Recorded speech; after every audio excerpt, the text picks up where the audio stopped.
Les situations qui viennent des démons, qui viennent du monde invisible, regarde ta psychologie, regarde qui tu es. David, pendant qu'il avait faim, pendant qu'il était dans les grottes, cette faim-là, cette souffrance-là, c'était un esprit. Si tu lis le psaume 142, il dit, l'ennemi poursuit mon âme. Il poursuit mon âme. C'est les esprits qui le poursuivaient. Mais lui dit, l'Éternel est mon berger. Je ne manquerai de rien. Je ne manquerai de rien. Il dit ceci. Même quand je traverse la vallée de l'homme de la mort, je ne crains aucun mal. Je ne crains aucun mal. Mais il y a des gens qui sont morts aujourd'hui, qui sont morts toute cette semaine. Quand ils ont traversé la vallée de l'homme de la mort, ils ont appelé leur enfant pour faire le testament. Je vais vous laisser. Vraiment, la société devient trop critique. En fait, les démons considèrent que la personne s'est allongée elle-même pour que ils le prennent. Mais il y a des gens, quand même l'heure du testament arrive, ils disent je ne ferai rien, parce que je ne vais pas mourir. J'aime ma femme, je ne vais pas la laisser seule. Je ne vais pas la laisser seule. Et quand les démons entendent ça, ils sont découragés. Il y en a qui disent, je ne partirai pas. C'est pas au va que vous allez voir. Les prophètes savaient quand le temps de Dieu était arrivé. Quand le temps de Dieu était arrivé. Mais alors toi, quelle est ton attitude en face des situations que tu rencontres? Les ténèbres ne régneront pas toujours. Les ténèbres ne régneront pas toujours. Les ténèbres ne régneront pas toujours.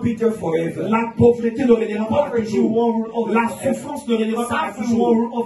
Mais attention, de fois les gens qui sont à côté de toi, dans leur comportement, dans leur attitude, ils veulent te communiquer la pensée de croire que c'est toi qui vas couper dans la pauvreté, que la maladie va te porter, que les situations vont te porter. Voilà pourquoi tu ne dois pas ouvrir le cercle de ta vie à tout le monde. À tout le monde. Quand les gens viennent toquer, ils se tiennent à ta porte, ils toquent, ils disent, fais-moi entrer dans le cercle de ta vie. Non, tout le monde ne doit pas entrer. Il faut que tu vois des gens qui pensent gros, des gens qui réfléchissent gros, des gens qui ne tremblent pas devant certaines situations, des gens qui n'ont pas peur de la maladie, mais qui ont peur de Dieu, des gens qui savent que Dieu triomphera toujours. Vous savez, quand tu marches avec un bandit, tu finiras par devenir bandit. Il est écrit ceci. Les mauvaises compagnies corrompent les bonnes mœurs. Les mauvaises compagnies corrompent les bonnes mœurs. Si tu marches avec un peureux, tu seras aussi un peureux. Si tu marches avec quelqu'un qui a une petite vision, tu auras aussi une petite vision. Si tu marches avec quelqu'un qui voit grand, tu vas aussi voir grand. Si tu marches avec quelqu'un qui ne tremble pas devant la maladie, qui a une grande foi, toi aussi ta foi va augmenter. Tu ne dois pas laisser accès à tout le monde dans ta vie. Il y a des gens que tu dois prier.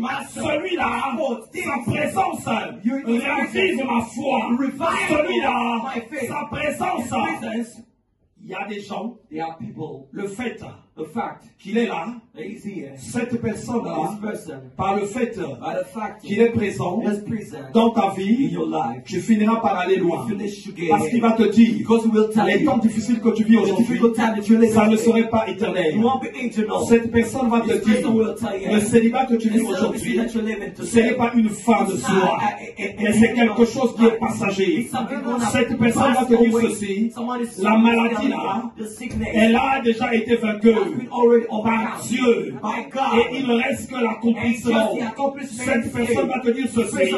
Le Seigneur essuie tes larmes. Alors arrête de pleurer. Mais il y a d'autres personnes qui te diront, encore cette maladie? Il y a une semaine, même mon voisin est mort de cette maladie. Il y a pas longtemps, même un membre de ma famille est mort de cette maladie. Mais Seigneur, il cite bien le nom du Seigneur, mais ce n'est qu'une ruse. Il est en train de te dire que toi aussi tu vas mourir.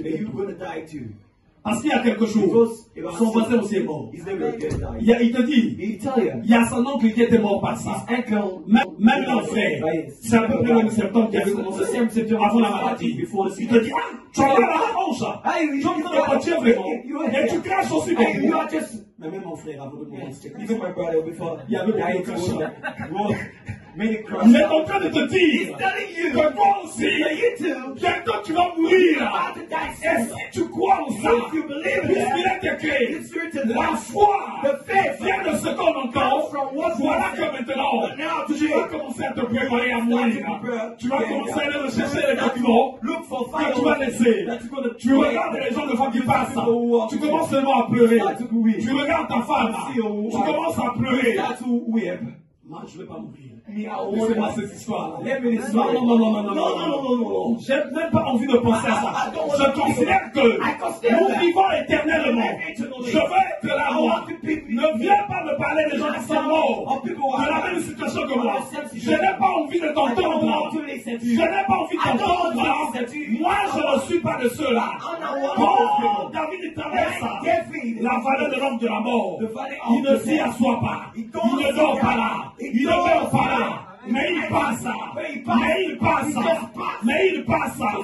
Voilà pourquoi, quand Dieu appelle une personne, il va apprendre à cette personne à commencer à aimer la solitude. À commencer à aimer la solitude. Il y a des gens qui n'ont pas de guérison.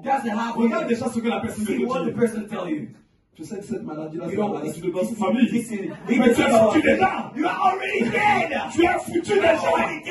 Il a bloqué déjà ta guérison. Il a bloqué ta guérison. Mais dans ton esprit, tu sais déjà que c'est votre maladie en vous. Elle est en vous. Donc il n'y a pas de surprenant. Tu la prends aussi. Tu la prends dans les bagages de ton esprit. Et sais que tout ce qui te reste à faire, c'est d'aller voir le médecin, de te donner un traitement de tous les jours. Même quand tu viens à la prière, on veut chasser cet esprit-là. L'esprit, on te le dit à celui qui est en train de prier. Avant de prier pour les autres. Ça, c'est notre maladie de famille. Ça, c'est notre maladie de famille. Va plutôt prier pour les autres. Va plutôt prier pour les autres. Ton esprit commence à rejeter la maladie. Et celui qui te l'a dit, il t'a montré. Coco Intel, ça va être telle maladie. Notre grand-mère avait la même maladie. L'oncle Intel aussi avait la même maladie. Le cousin Intel aussi avait la même maladie. Intel aussi est mort comme ça. Il te sort un évangile de la vie de la maladie familiale. Mais tu vas encore avoir quoi? Tu vas seulement attendre la mort. La mort, mourir, mais non avec ta maladie. Or, celui qui vient avec l'évangile va te dire ceci. Tout genou fléchi au nom de Jésus. Tout genou fléchi au nom de Jésus. Tout genou fléchi au nom de Jésus. Et toute langue confesse que Jésus est sérieux. Jésus est sérieux. Jésus est sérieux. Jésus est sérieux. Jésus est sérieux. Jésus est sérieux. Et ta maladie, elle va flécher. Elle va flécher. Elle va flécher. Elle va flécher. Ta pauvreté, elle va flécher. Les souffrances vont fléchir. Les démons vont fléchir. L'occultisme va fléchir. Les larmes vont être essuyées. La pauvreté sera changée en richesse. La faiblesse sera changée en force. Et cela au nom de Jésus. Et cela au nom de Jésus. Et cela au nom de Jésus. Aujourd'hui, toutes les choses qui se sont installées comme étant ton ami. Like being your friend. Pourtant, il a une maladie. However, he's a sick Mais il man. va devenir ton ami. He wants to become your friend. Ici, c'est non. He hates no. Ici, c'est non. He hates no. Ici, c'est non. He hates no. Ici, c'est non. He hates no. Nous avons un ami fidèle. Jésus-Christ.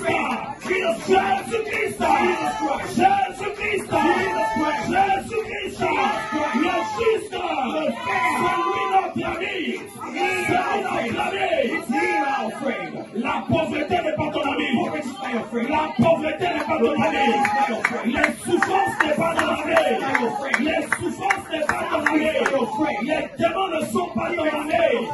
Aujourd'hui, nous allons les chasser. Nous allons les chasser. Tous doivent fléchir au nom de Jésus. Au nom de Jésus. Au nom de Jésus. Toutes ces choses doivent fléchir. Nous ne devons pas les accepter. Nous ne devons pas les accepter. Dans le nom de Jésus. Ceux qui habitent en famille, c'est pas en vain qu'on nous dit. Entretenez-vous avec des psaumes, avec des cantiques spirituels. Parce que les psaumes, les cantiques spirituels, augmentent votre foi. Il y a quelque chose qui a toqué à la porte. La maladie, elle est entrée et elle veut demeurer.